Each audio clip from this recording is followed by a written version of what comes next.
Hello बच्चों, welcome back to my channel GK study corner Hindi. जैसे कि आप जानते हैं, हम कर रहे थे class 6 chapter number 9 living organisms characteristics and adaptations. अभी तक हम काफ़ी चैप्टर कंप्लीट कर चुके हैं। तो last topic that we were covering was characteristics of organisms.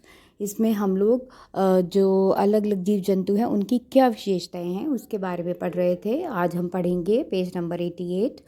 तो यहाँ पे हमारे पास सबसे पहली बात है कि do all organisms need food. मतलब सोचने की बात है कि क्या जितने भी जीव जंतु हैं क्या उन्हें खाने की, क्या उन्हें भोजन की ज़रूरत पड़ती है। So this is we are going to cover in chapter 1 and 2 we learned that all the living things need food and how essential it is to the animals and to us। मतलब chapter 1 और 2 में हमने ये पढ़ा कि जितने भी जीवित प्राणी हैं उन्हें खाने की ज़रूरत पड़ती है और वो हमारे लिए और जानवरों के लिए बहुत ही ज़रूरी है। We have also learned that plants make their own food by the process of photosynthesis। हमने ये भी अभी तक सीखा है कि जो पौधे हैं वो अपना खाना फोटोसिंथेसिस के द्वारा, मतलब प्रकाश संश्लेषण के द्वारा बनाते हैं। Animals depend on the plants and other animals for their food. मतलब जो जानवर हैं वो अपने खाने के लिए दूसरे जानवरों पर या फिर पौधों पर निर्भर करते हैं। Food gives organisms energy needed for them to grow. मतलब जो खाना है वो जीव जंतुओं को बढ़ने के लिए एनर्जी प्रदान करता है। Organisms also need energy for other life processes that go inside them. इसके अलावा जीव जंतुओं को जो एनर्जी है वो अपने उनके अंदर होने वाली अलग अलग प्रक्रियाओं के लिए या अलग अलग प्रोसेसेस के लिए जीवित जो भी प्रक्रियाएं उनकी जो उन्हें जीवित रखने के लिए ज़रूरी है उसके लिए उन्हें एनर्जी की ज़रूरत पड़ती है। Do all the organisms show growth. अब दूसरा पॉइंट जो आता है वो ये है कि क्या सभी जीव जंतु जो हैं उनमें बढ़ोतरी होती है। Does the kurta had does a kurta you had 4 years back still fit you. मतलब क्या जो कुर्ता आपने अपने लिए 4 साल पहले ख़रीदा था क्या वो अभी भी आपको आता है। You can not wear it any more isn't it. आप उसे बिल्कुल भी नहीं डाल सकते, क्या ऐसा ही है।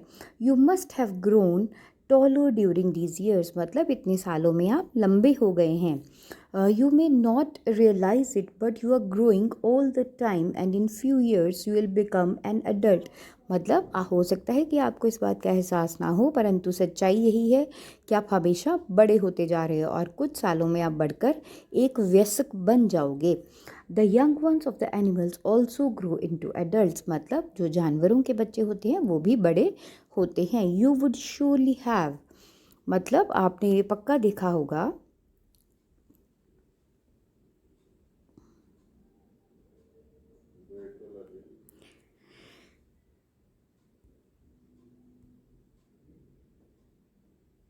You would have surely notice the pups grow into adults. मतलब आपने जो पप्स होते हैं कुत्ते के बच्चे, तो आपने जो कुत्ते के बच्चे हैं उन्हें बड़े होते हुए देखा होगा। A chick hatched from an egg grows into a hen और अ कॉक। मतलब एक चूज़ा जो कि अंडे से निकलता है वो बड़ा होकर या तो एक मुर्गा बनता है या मुर्गी। Plants also grow. जो पौधे हैं वो भी बड़े होते हैं। Look around you and see a few plants of a particular type. मतलब अपने आसपास आप देखिए जो पौधे हैं किसी खास किस्म के पौधों को देखो। Some are very small and young. मतलब कुछ तो बहुत छोटे हैं एंड सम आर बिगर और कुछ बड़े हैं। They may all be in different stages of growth. मतलब वो सब लोग ग्रोथ यानी बढ़ोतरी की अलग अलग स्टेजेस पर हैं। Look at the plants after few days and weeks. मतलब उन्हीं पौधों को आप कुछ दिनों के बाद, कुछ हफ्तों के बाद या कुछ महीनों के बाद देखिए। You may find that some of them have grown in size. तो आप देखोगे कि उनमें से जो कुछ हैं वो बड़े होते जा रहे हैं। Growth seems to be common to all living things. मतलब जितनी भी जीवित वस्तुएं हैं उनमें बढ़ोतरी का होना एक आम बात है। अब यहाँ से हमने ये सीखा कि जो चीज़ें जीवित हैं, पहली बात उन्हें खाने की ज़रूरत पड़ती है, दूसरी चीज़ कि वो लोग बढ़ते हैं। अब इसके बाद है do all the organisms respire. मतलब क्या जितने भी जीवित प्राणी हैं क्या वो सांस लेते हैं। Can we live without breathing, क्या हम बिना सांस लिए रह सकते हैं? व्हेन वी इनहेल, जब हम सांस अंदर खींचते हैं, the air moves outside from outside to inside of our body, जब भी हम सांस अंदर लेते हैं तो बाहर की जो हवा है वो हमारे शरीर के अंदर जाती है। व्हेन वी ब्रीद आउट, जब हम सांस छोड़ते हैं, the air moves from inside our body to the outside, मतलब जो हवा है वो हमारे शरीर के अंदर से बाहर आती है। Breathing is a part of the process called respiration, सांस लेना रेस्पिरेशन नाम की प्रक्रिया का एक हिस्सा है। In respiration some of the oxygen of the air we breathe in is use by the body, मतलब जब भी हम सांस लेते हैं तो जो हवा हमारे शरीर के अंदर जाती है उसमें से जो ऑक्सीजन होती है उसे हमारा शरीर प्रयोग में लाता है। We breathe out carbon dioxide produced in the process, तो हम लोग जब सांस बाहर छोड़ते हैं तो हमारे शरीर के बीच में जो कार्बन डाइऑक्साइड होती है हम उसे बाहर निकाल देते हैं। The process of breathing in animals like cows, buffaloes, dogs और cats is similar to humans, मतलब जो जानवर हैं जैसे कि गाय हुआ, भैंस हुई, कुत्ता हुआ या बिल्लियाँ, उनमें भी सांस लेने की प्रक्रिया इंसानों के जैसी ही होती है। Observe any one of these animals while they are taking rest, मतलब जब इनमें से कोई भी जानवर आराम कर रहा हो तो उन्हें ध्यान से देखिए। And notice the movement of their abdomen, और उनके पेट की में जो हिलजुल हो रही है उसे देखिए। This slow movement indicates that they are breathing, अब ये जो बहुत धीरे होने वाली हिलजुल है इससे ये पता चलता है कि वो लोग सांस लेते हैं।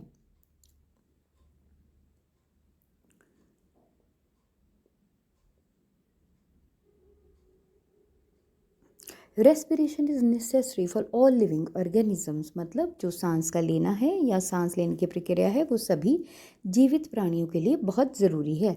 It is through respiration that the body finally obtains the energy from the food it takes, मतलब केवल ये सांस लेने की प्रक्रिया ही है जिसकी वजह से हमारे शरीर को एनर्जी मिलती है जो कि वो खाने से प्राप्त करता है।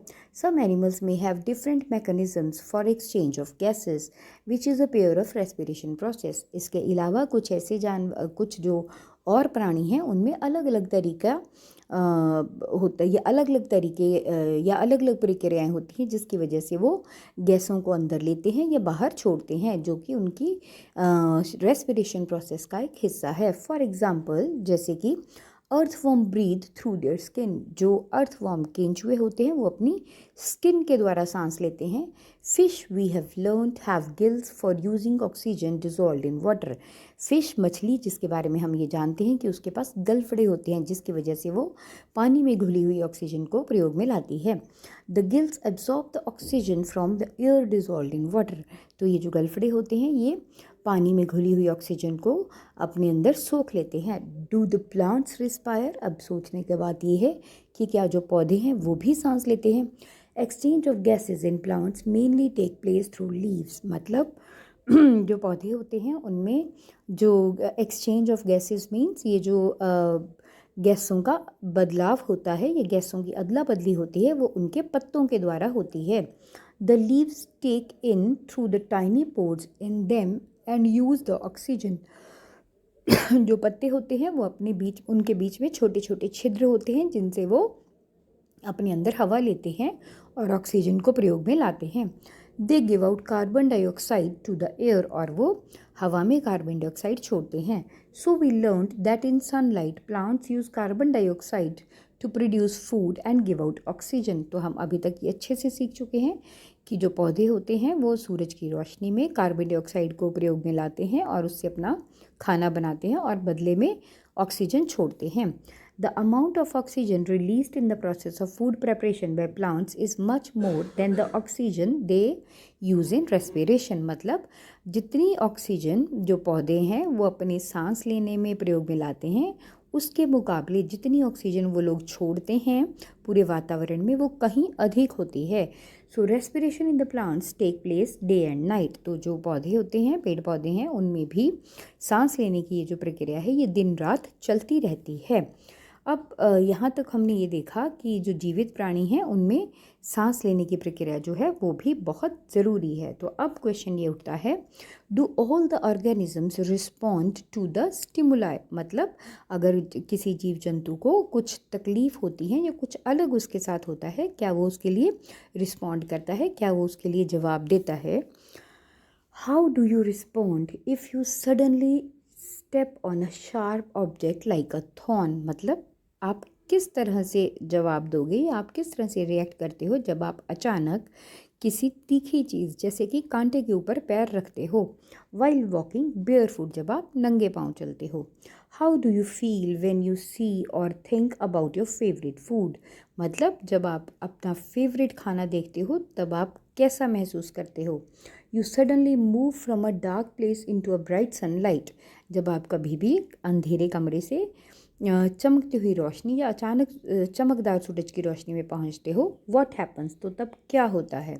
Your eyes shut themselves automatically for a moment till they adjust to the changed, मतलब आपकी जो आंखें वो अपने आप बंद हो जाती हैं कुछ समय के लिए, तब तक बंद रहती हैं जब तक कि वो अपने आप को उस चमकदार रोशनी में एडजस्ट नहीं कर लेती। Your favorite food, bright light, and a thorn in the above situations are some example of changes in your surrounding, मतलब आपका फेवरेट खाना, मन पसंदीदा खाना, चमकती हुई रोशनी या फिर कांटे, ये सब वो सिचुएशंस है, वो परिस्थितियाँ हैं जो कि आपकी सराउंडिंग्स मतलब आपके आसपास में अचानक हुए बदलाव को दर्शाती हैं। So all of us respond immediately to such changes, मतलब हम सब जो लोग हैं इस तरह के बदलाव के लिए इमीडिएटली एक तरह से रिएक्ट करते हैं। The changes in our surroundings that make us respond to them are called a stimuli, मतलब कोई भी ऐसा बदलाव हमारे आसपास के वातावरण के जिसकी वजह से हम तुरंत उस पर रिएक्ट करते हैं उसे स्टिमुलाई कहा जाता है। Do other animals also respond to stimuli, क्या बाकी के जो जानवर हैं वो भी स्टिमुलाई के लिए रिस्पॉन्ड करते हैं, रिएक्ट करते हैं। So observe the behaviour of the animals when the food is serve to them, ध्यान से आप उन एनिमल्स, उन जानवरों को देखिए, उनके स्वभाव को देखिए जब उन्हें खाना दिया जाता है। Do you find them suddenly becoming active on seeing the food, क्या आपको ऐसा लगता है कि जब भी वो खाना देखते हैं तो वो अचानक से चुस्त दुरुस्त हो जाते हैं।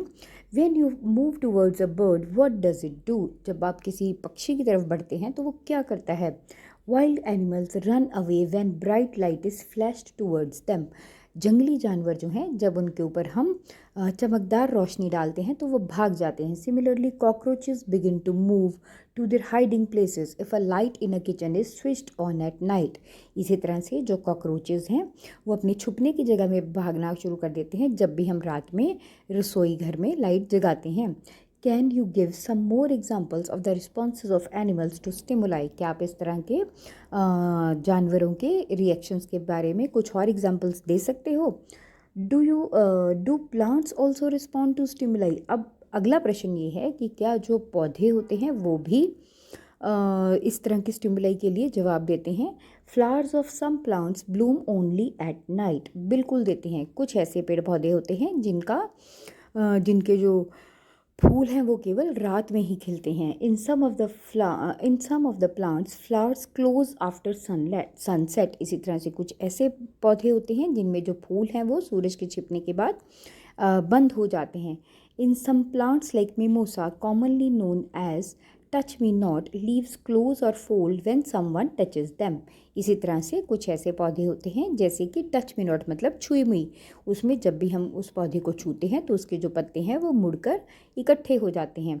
So these are some of the examples of the responses of plants towards changes in the surroundings, मतलब तो ये कुछ ऐसी एग्जाम्पल्स हैं उन पौधों के बारे में जो कि अपने आसपास में बदलाव होने की वजह से रिस्पॉन्ड करते हैं।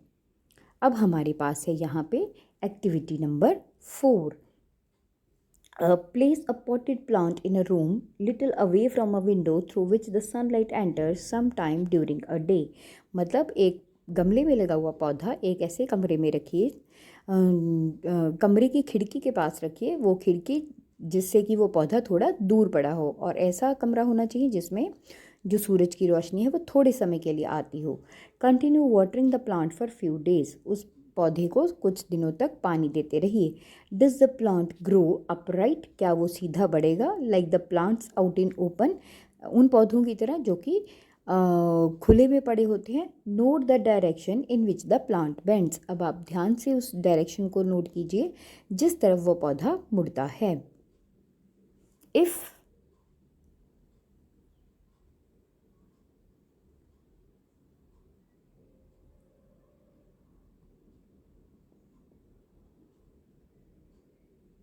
If it is not growing upright, मतलब अगर वो ऊपर की तरफ नहीं बढ़ रहा, डू यू थिंक, क्या आपको ऐसा लगता है? This may be in response to some stimulus, कि वो किसी तरह के स्टिमुलस को जवाब दे रहा है।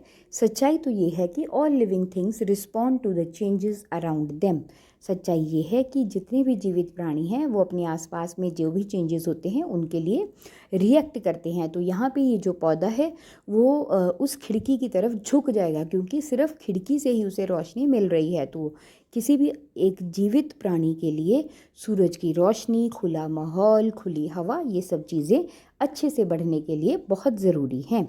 लिविंग ऑर्गेनिजम्स एंड एक्सक्रीशन, अब एक और बात है कि जितने भी जीवित प्राणी हैं दे एक्सक्रीट, एक्सक्रीट मतलब अपने शरीर के जो वेस्ट प्रोडक्ट्स हैं वो उनको बाहर निकाल देते हैं। All the organisms need food, सच्चाई ये है कि जितने भी प्राणी हैं उन्हें भोजन की ज़रूरत होती है। Not all the food that is eaten is completely used, मतलब सारा खाना जो वो खाते हैं वो पूरी तरह से उनकी बॉडी प्रयोग में नहीं लाती। Only a part of it is utilized by the body, केवल उसका एक हिस्सा या उसका कुछ ही हिस्सा जो है वो शरीर अपने प्रयोग में लाता है। So what happens to the rest, अब जो बाकी का बचा है उसके साथ क्या होता है? This has to be removed from the body as waste, मतलब शरीर के बीच में से इस चीज़ को वेस्ट के तौर पे निकलना बहुत ज़रूरी है। Our body produces some waste in other life processes also, तो इसके अलावा हमारा जो शरीर है वो बाकी की प्रक्रियाओं में भी कुछ और वेस्ट निकालता है। The process of getting rid of the waste by the organism is known as excretion, मतलब कोई भी प्राणी जब अपने शरीर में से वेस्ट प्रोडक्ट्स को बाहर निकाल देता है, इस प्रोसेस को हम लोग एक्सक्रीशन का नाम देते हैं। डू प्लांट्स ऑल्सो एक्सक्रीट, क्या जो पौधे हैं वो भी अपने बॉडी में से वेस्ट प्रोडक्ट्स निकालते हैं? दे डू, सच्चाई ये है कि वो भी करते हैं। But not as seen in animals, परंतु जानवरों की तरह नहीं, क्योंकि जानवरों का जो एक्सक्रीशन है या उनके द्वारा जो वेस्ट निकाला जाता है वो दिखता है। The mechanism of plants are little different, तो जो पेड़ पौधे हैं उनमें अपने वेस्ट को निकालने का तरीका थोड़ा अलग है। Some plants find it possible to store the waste product within their parts in the way that they do not harm the plant as a whole, मतलब कुछ पेड़ पौधे ऐसे होते हैं जो अपने शरीर में वेस्ट प्रोडक्ट्स को अलग अलग भागों में इस तरह से स्टोर कर लेते हैं कि वो उस पौधे को किसी भी तरह से नुकसान नहीं देते। Some plants remove the waste products as secretions, लेकिन जो कुछ प्लांट्स होते हैं वो अपने वेस्ट प्रोडक्ट्स को सिक्रेशंस मीन्स कुछ चीज़ों के रिसाव के द्वारा बाहर निकाल देते हैं। Excretion is the another characteristics common to all organisms, तो इस तरह से एक्सक्रीशन मतलब वेस्ट प्रोडक्ट्स को बाहर निकालना, ये भी सारे जीवित प्राणियों की एक विशेषता है। Do all the organisms respond there own kind, मतलब क्या जितने भी जीवित प्राणी हैं वो अपनी किस्म के दूसरे प्राणी को जवाब देते हैं, क्या उनसे बातचीत करते हैं? ये भी सच्चाई है। Have you ever seen the nest of some birds like pigeons, आपने क्या कभी कुछ पंछियों जैसे कि कबूतरों के घोंसलों को देखा है? Many birds lay their eggs in the nest, तो बहुत सी ऐसी पक्षी होते हैं जो कि अपना जो अंडे हैं वो अपने घोंसलों में देते हैं। Some of the eggs hatch and the young birds come off them, तो उनमें से कुछ अंडे जो हैं वो फूटते हैं और उनमें से छोटे बच्चे बाहर आते हैं। Animals reproduce there own kind, मतलब जो एनिमल्स हैं, जो जानवर हैं, वो भी अपने बच्चों को जन्म देते हैं। द मोड ऑफ रिप्रोडक्शन में be different in different animals, परंतु बच्चों को जन्म देने की प्रक्रिया अलग अलग जानवरों में अलग अलग होती है। Some animals produce their young ones through eggs. तो कुछ ऐसे जानवर हैं जो अपने बच्चे अंडों के द्वारा देते हैं। Some animals give birth to young ones. लेकिन कुछ जानवर ऐसे होते हैं जो अपने बच्चों को जन्म देते हैं, मतलब कुछ के बच्चे अंडों में से निकलते हैं परंतु कुछ अपने बच्चों को ही जन्म देते हैं। Plants also reproduce. जो पौधे होते हैं वो भी अपने आगे अपने जैसे पौधों को जन्म देते हैं। Like animals, plants also differ in their mode of reproduction. तो जानवरों की तरह जो पौधे होते हैं वो भी अलग अलग तरीक़ों से अपने जैसे पौधों को पैदा करते हैं।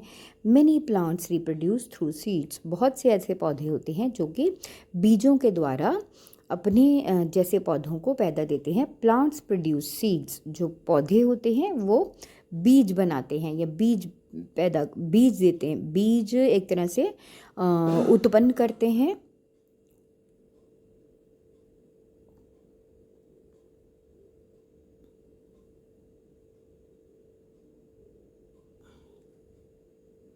Which can germinate and grow into a plants. ये जो पौधे होते हैं, ये जो बीज होते हैं आगे उगते हैं और उगकर बड़े पौधे या नए पौधों का रूप लेते हैं।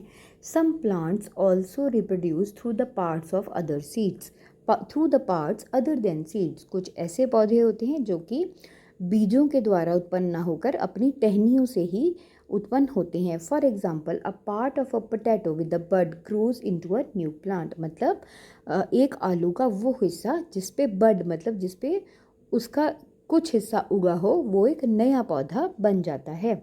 Plants also reproduce through cuttings. जो पौधे होते हैं वो कटिंग्स मतलब अपनी टहनियों के किसी टुकड़े से भी बढ़ते हैं।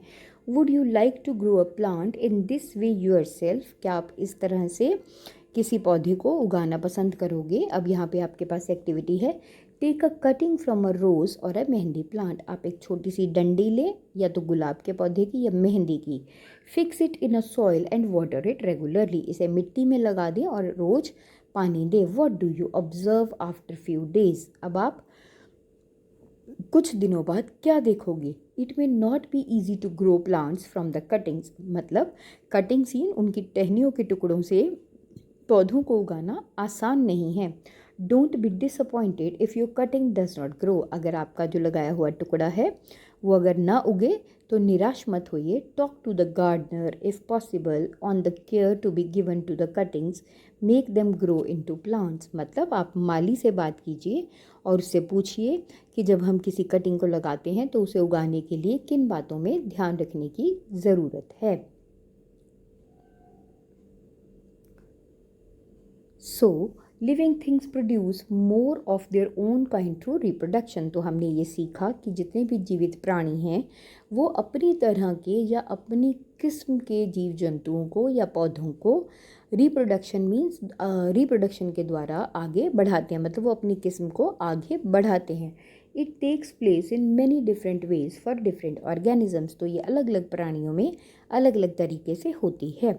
अब इसके बाद है, do all the organisms move. क्या सभी जीव जंतु या सभी जो प्राणी होते हैं वो मूव मीन्स यहाँ से वहाँ स्थान बदलते हैं या चलते हैं या हिलते डुलते हैं। In chapter 8 we discussed the various ways in which the animals move. तो चैप्टर 8 में हमने अलग अलग तरीके पढ़े थे जिससे कि जो जीव जंतु हैं वो बढ़ते हैं, हिलते हैं। They move from one place to another and also show other body movements. वो लोग एक जगह से दूसरी जगह जाते हैं और उसके अलावा अब उनके जो अपने शरीर को भी अलग तरह से हिलाते हैं। So what about the plants. अब पेड़ों के बारे में हम क्या कहेंगे? Do they also move. क्या वो भी हिलते हैं? Plants are generally anchored in the soil so that they do not move from one place to another. मतलब प्लांट्स पेड़ पौधे जो होते हैं वो अक्सर उनकी जो जड़ें हैं वो मिट्टी में अंदर तक धंसी होती हैं, तो इसकी वजह से वो एक जगह से दूसरी जगह नहीं जाते। However, various substances like water, mineral and food synthesized by them move from one plant to another। परंतु बहुत सी वस्तुएं जैसे कि पानी हुआ, खनिज पदार्थ हुए या खाना जो वो बनाते हैं वो एक पौधे से दूसरे पौधे तक जाता है। Have you noticed any other kind of movement in plants. इसके अलावा क्या आपने कभी पौधों में कोई और गतिविधि देखी है, जैसे कि opening and closing of flowers, जैसे कि फूलों का खिलना और मुरझाना। Do you recall some plants show movement in respond to certain stimuli. क्या आपको पता है या आपको ये याद है कि कुछ पेड़ पौधे जो होते हैं जब उन्हें किसी खास तरह का चेंज उनके आसपास होता है तो उसकी वजह से वो रिस्पॉन्ड करते हैं। We also have some non living things moving of course. अब हमारे पास बहुत सी नॉन लिविंग चीज़ें भी हैं जो कि हिलती हैं, जैसे कि बस हुआ, कार हुआ, स्मॉल पीस ऑफ पेपर का छोटा टुकड़ा हुआ, बादल हुए और बहुत से examples. So is there something different in these movements from the movements of living beings. अब क्या आपको लगता है कि इन सब की मूवमेंट्स में कुछ अलग है जीवित प्राणियों के मुकाबले? So there is such a variety of living organisms, but all of them show some common characteristics. मतलब जो जीवित प्राणी हैं बहुत अलग अलग तरह के होते हैं, परंतु फिर भी उनमें कुछ खास विशेषताएं हैं जो सब में पाई जाती है। ऐसी विशेषताएं जो अभी हमने पढ़ी हैं। Yet another common characteristics is that living beings die। और इसके अलावा एक और बड़ी बात है जीवित प्राणियों के बारे में कि वो मर जाते हैं। Because the organisms die, particular types of organisms can survive over thousands of years only if they reproduce their own kind। अब क्योंकि जीवित प्राणी जो है वो मर जाते हैं तो इसलिए खास तरह के ये जो सभी प्राणी हैं ये हज़ारों करोड़ों सालों तक तभी जीवित रह पाते हैं अगर वो अपनी किस्म को आगे बढ़ाते हैं। So one single organisms may die without ever reproducing, but the type of organism can exist only if there is reproduction। मतलब अगर किसी किस्म का केवल एक ही प्राणी होगा तो वो मर सकता है, परंतु अगर किसी तरह के जीव जंतु जो हैं अगर उन्हें जीवित रहना है तो उन्हें अपनी किस्म को आगे बढ़ाने के लिए रिप्रोड्यूस करना बहुत ज़रूरी है। So, we see all the living organisms seem to have common characteristics। तो अभी तक हमने पढ़ा कि जितने भी जीवित प्राणी हैं सब में कुछ खास विशेषताएं हैं जो सब में एक हैं। दे ऑल नीड फूड, उन्हें खाने की ज़रूरत है। रिस्पायर, सांस लेते हैं। रिस्पॉन्ड टू स्टिमुलाई, अपने आसपास के चेंजेस को लेकर रिएक्ट करते हैं। रिप्रोड्यूस, अपने बच्चों को जन्म देते हैं। शो मूवमेंट, वो लोग एक जगह से दूसरी जगह जाते हैं। ग्रो एंड डाई, बढ़ते भी हैं और मर जाते हैं। So do we find some non-living things also show some of these characteristics? क्या आपको लगता है कि जो बिना जान वाले या नॉन लिविंग चीज़ें हैं क्या वो भी इन विशेषताओं को दिखाते हैं? Car, bicycle, clocks and water in the river move. अब अगर हम कारों की बात करें, साइकिल की बात करें, घड़ी की बात करें या पानी, ये सब हिलते हैं। The moon moves in the sky, इसी तरह से जो चांद है वो आकाश में हिलता है। The clouds grow in size right in front of our eyes, जो बादल हैं वो हमारी आँखों के सामने बड़े हो जाते हैं। Can such things be called living, क्या हम इन्हें लिविंग बोल सकते हैं? वी आस्क आवरसेल्व्स, अक्सर हम अपने साथ ये बातें करते हैं। In general, something that is living may have all the characteristics that we have discussed। सच्चाई तो ये है कि किसी भी जीवित प्राणी में वो सभी विशेषताएं होंगी जो अभी तक हमने पढ़ी हैं। While the non-living things may not show all the characteristics at the same time, परंतु जो non-living things होंगी उनमें ये सभी विशेषताएं नहीं पाई जाएंगी। Is this always true? अब क्या ये हमेशा सच है? Do we always find the living things definitely show all the characteristics of the living thing that we have discussed? Do we always find that the non-living things may show only some of the characteristics of these things? मतलब अब क्या ये बात हमेशा सच है कि जितनी विशेषताएं हमने पढ़ी हैं वो सभी जीवित प्राणियों में हमेशा होंगी? नहीं, ऐसा नहीं है। क्या जितनी जो चीज़ें हम नॉन लिविंग थिंग्स के बारे में सोचते हैं क्या वो भी कभी उन सब में पाई ही जाएंगी? To understand this little better let us take a specific example. अब इस चीज़ को पढ़ने के लिए हम एक छोटी सी एग्जाम्पल लेते हैं। कंसिडर एनी सीड, से मूंग, मतलब हम मूंग दाल के बारे में सोचते हैं। इज इट लिविंग, क्या ये जीवित है? It can stay in the shop for months. अब अगर हम मूंग दाल के दाने के बारे में सोचें तो वो महीनों किसी दुकान में पड़ा रह सकता है। And not show any growth और some of other characteristics of life. जब वो पड़ा रहेगा तो उसमें किसी भी तरह की बढ़ोतरी नहीं होगी या जीवन का कोई भी गुण जो है उसमें नहीं पाया जाएगा। However we bring the same seed and plant it in a soil, लेकिन अगर हम उसी दाने को उठाकर मिट्टी में डाल दें, वाटर इट, उसे पानी दें, it turns into a whole plant, तो वो बड़ा होकर एक पौधा बन जाएगा। So did the seed need food, did it excrete, अब क्या जो बीज था उसे खाने की ज़रूरत थी, क्या उसने अपना वेस्ट निकाला, ग्रो, क्या वो बढ़ा, और रिप्रोड्यूस, क्या उसने अपने जैसे और दानों को पैदा किया। When it was in the shop for the month, जब वो महीनों तक उस दुकान में पड़ा रहा, क्या वो बढ़ा। So we can see that there can be the cases where we cannot exactly say that the thing has the characteristics that we have discussed, for it is called to be living। मतलब हम ये कह सकते हैं कि जब वो दाना दुकान में पड़ा था तो उसमें जीवन जैसी कोई भी चीज़ नहीं थी, परंतु जब हमने उसे उसकी सिचुएशन को चेंज किया, उसे मिट्टी में डाला, तभी वो प्राणी बना। So what is then life, अब जीवन क्या है।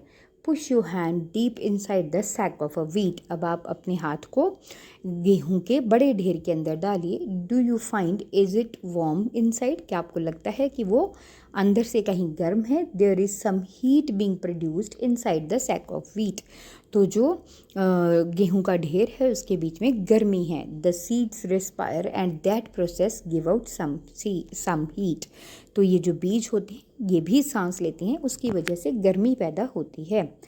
So we see that respiration is the process that take place in seeds even when some of the other life processes may not be active, मतलब सांस लेना है जो है ये बीजों में भी होता है। हो सकता है कि जीवन के बाकी जो प्रक्रियाएं हैं वो उनमें एक्टिव ना हो, परंतु फिर भी वो सांस लेते हैं।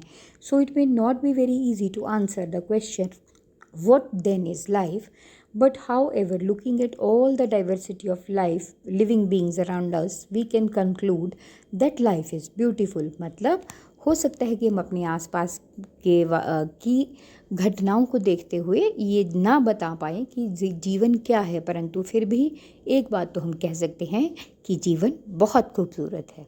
आई होप आपको ये चैप्टर अच्छे से समझ में आया। फिर भी कोई डाउट हो तो आप मुझे कमेंट करके पूछ सकते हैं। Thank you.